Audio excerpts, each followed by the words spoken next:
सैमसन्स का रवैया क्यों बदला हुआ है, समझ नहीं आ रहा।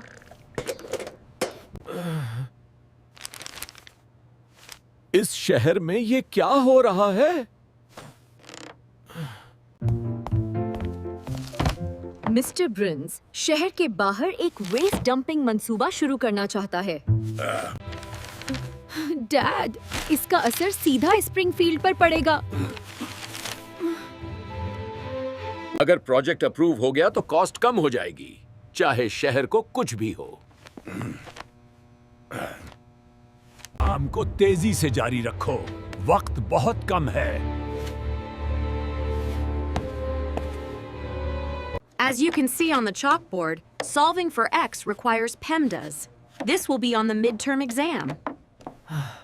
हमें सोच समझकर फैसला करना चाहिए, ये हमारे लिए बहुत अहम है।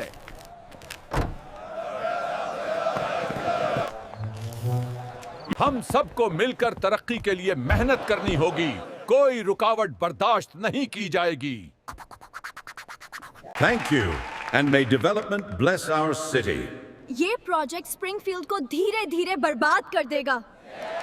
अगर ये शहर बीमार हो गया तो हम बच्चे कहाँ जाएंगे? प्रोजेक्ट रोक दिया जाएगा और आजाद तहकीक की जाएगी।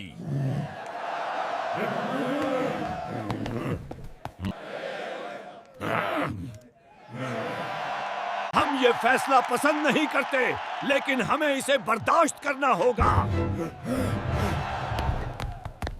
मेरा ये मंसूबा तो मनसूख हो गया, लेकिन मैं एक नए मंसूबे के साथ वापस आऊंगा और स्प्रिंगफील्ड के लोगों की जिंदगी तबाह कर दूंगा। आज तुमने पहली बार बहुत बड़ा काम किया है और स्प्रिंगफील्ड के लोगों की जिंदगी बचाई है। डैड, आपने भी तो पैसे से ज्यादा स्प्रिंगफील्ड के लोगों को चुना।